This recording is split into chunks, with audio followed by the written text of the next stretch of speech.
Hi ಎಲ್ರಿಗೂ ನಮಸ್ಕಾರ. ಇವತ್ತು ನಾನು ನಿಮ್ಮ ಜೊತೆ ಒಂದು ಎಗ್ ರೆಸಿಪಿನ ಶೇರ್ ಮಾಡ್ತಾ ಇದ್ದೀನಿ. ಇದು ಎಗ್ ಸೀರೀಸ್ ಆಗಿರೋದ್ರಿಂದ ಹಲವಾರು ಎಗ್ ರೆಸಿಪೀಸ್ಗಳನ್ನ ನಾನು ಶೇರ್ ಮಾಡ್ತಾ ಇರ್ತೀನಿ.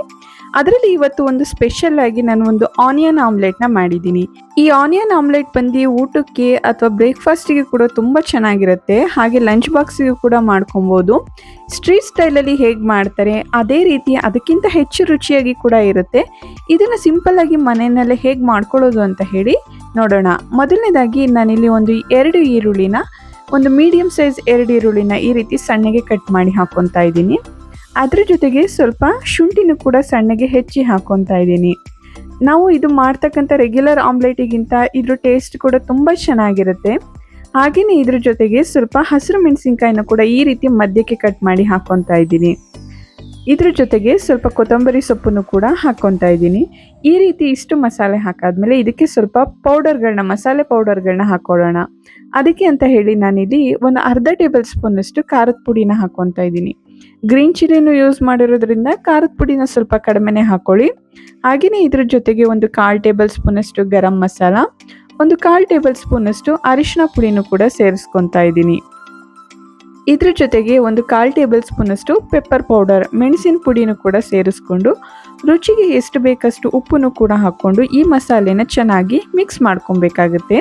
ಈ ಆಮ್ಲೆಟ್ ಸ್ವಲ್ಪ ದಪ್ಪವಾಗಿಯೇ ಮಾಡಿಕೊಂಡ್ರೆ ತುಂಬ ರುಚಿಯಾಗಿರುತ್ತೆ. ನಾವಿಲ್ಲಿ ಹೆಚ್ಚಾಗಿ ಈರುಳ್ಳಿ ಬೆಳೆಸಿರೋದ್ರಿಂದ ಇದನ್ನು ಚೆನ್ನಾಗಿ ಕ್ರಿಸ್ಪಿ ಆಗೋವರೆಗೂ ಕೂಡ ಮೀಡಿಯಂ ಫ್ಲೇಮ್ನಲ್ಲಿ ಎಷ್ಟು ರೋಸ್ಟ್ ಮಾಡ್ತೀವಿ ಅಷ್ಟು ರುಚಿಯಾಗಿರುತ್ತೆ.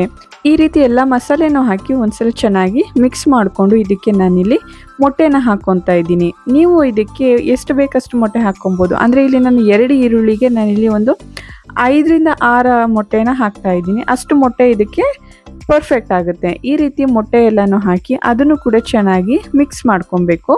ಇದನ್ನು ಮಿಕ್ಸ್ ಮಾಡ್ಕೊಂಡ ತಕ್ಷಣವೇ ನಾವು ಆಮ್ಲೆಟ್ನ ಹಾಕ್ಕೊಬೇಕು. ಹೆಚ್ಚಿಗೆ ಇಟ್ಟಷ್ಟು ಕೂಡ ಇದು ನೀರು ಬಿಟ್ಕೊಂಡು ಸ್ವಲ್ಪ ತೆಳು ಆಗುವಂಥ ಚಾನ್ಸಸ್ ಇರುತ್ತೆ. ನಾವಿಲ್ಲಿ ಉಪ್ಪು, ಈರುಳ್ಳಿ ಎಲ್ಲ ಕೂಡ ಹಾಕಿರೋದ್ರಿಂದ ಇದು ತುಂಬ ಬೇಗ ತೆಳುವಾಗಿಬಿಡುತ್ತೆ. ಅದಕ್ಕೋಸ್ಕರನೇ ಮೊಟ್ಟೆ ಹಾಕಿದ ತಕ್ಷಣವೇ ನಾವು ಇದನ್ನು ಆಮ್ಲೆಟ್ ಹಾಕ್ಕೊಬೇಕಾಗತ್ತೆ.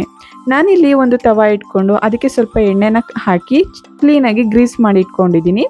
ಈಗ ತವ ಕಾಯ್ದಾದ್ಮೇಲೆ ಈ ರೀತಿ ಆಮ್ಲೆಟ್ನ ಹಾಕ್ಕೊಬೇಕು.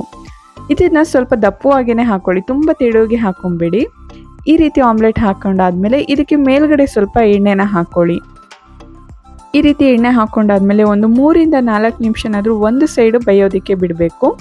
ಈಗ ಒಂದು 3ರಿಂದ 4 ನಿಮಿಷ ಇದು ಚೆನ್ನಾಗಿ ಬೆಂದಾದ್ಮೇಲೆ ಇದನ್ನು ತಿರುವು ಹಾಕ್ಕೊಳ್ಳಿ. ಅದನ್ನು ತಿರುವು ಹಾಕ್ಕೊಂಡು 2 ಸೈಡು ಕೂಡ ತುಂಬ ಚೆನ್ನಾಗಿ ರೋಸ್ಟ್ ಮಾಡ್ಕೊಬೇಕು ಮೀಡಿಯಂ ಫ್ಲೇಮ್ನಲ್ಲೇ. ತುಂಬ ಹೈ ಫ್ಲೇಮಲ್ಲಿ ಮಾಡ್ಕೊಳ್ಳೋದಕ್ಕೆ ಹೋದರೆ ಇದು ಮೇಲ್ಗಡೆ ಕಲರ್ ಇದಾಗುತ್ತೆ ಹೊರತು ಒಳಗಡೆ ಈರುಳ್ಳಿ ಎಲ್ಲ ಸ್ವಲ್ಪ ಹಾಗೇ ಇರುತ್ತೆ. ಈ ರೀತಿ ಒಂದು ಮೀಡಿಯಂ ಫ್ಲೇಮ್ನಲ್ಲಿ 2 ಬದಿನೂ ಕೂಡ ಚೆನ್ನಾಗಿ ಬೇಯಿಸ್ಕೊಂಡ್ರೆ ರುಚಿಯಾಗಿರ್ತಕ್ಕಂಥ ಆನಿಯನ್ ಆಮ್ಲೆಟ್ ರೆಡಿ ಆಗುತ್ತೆ. ಇದು ನಾವು ಹೊರಗಡೆ ಸ್ಟ್ರೀಟ್ ಸ್ಟೈಲಲ್ಲಿ ಹೇಗೆ ಮಾಡ್ತಾರೆ ಅದೇ ರೀತಿ ಕೂಡ ಇರುತ್ತೆ. ಮನೆಯಲ್ಲೇ ಇದು ಲಂಚಿಗೆ ಸೈಡ್ ಡಿಶ್ ಆಗಿ ಕೂಡ ಯೂಸ್ ಮಾಡ್ಕೊಬೋದು. ಇನ್ನೂ ಹಲವಾರು ಎಗ್ ರೆಸಿಪೀಸ್ಗಳಿಗೋಸ್ಕರ ನನ್ನ ಚಾನಲ್ನ ಸಬ್ಸ್ಕ್ರೈಬ್ ಮಾಡ್ಕೊಳ್ಳಿ. ಹಾಗೆಯೇ ಈ ವಿಡಿಯೋ ನಿಮಗೆ ಇಷ್ಟ ಆಗಿದ್ದರೆ ಈ ವಿಡಿಯೋಗೆ ಒಂದು ಲೈಕ್ ಮಾಡಿ, ಶೇರ್ ಮಾಡಿ. ಹಾಗೆಯೇ ನಿಮ್ಮ ಫ್ಯಾಮಿಲಿ ಫ್ರೆಂಡ್ಸ್ಗಳ ಜೊತೆಗೆ ಇದನ್ನು ಶೇರ್ ಮಾಡಿ. ಎಲ್ರಿಗೂ ಕೂಡ ತುಂಬ ಧನ್ಯವಾದಗಳು.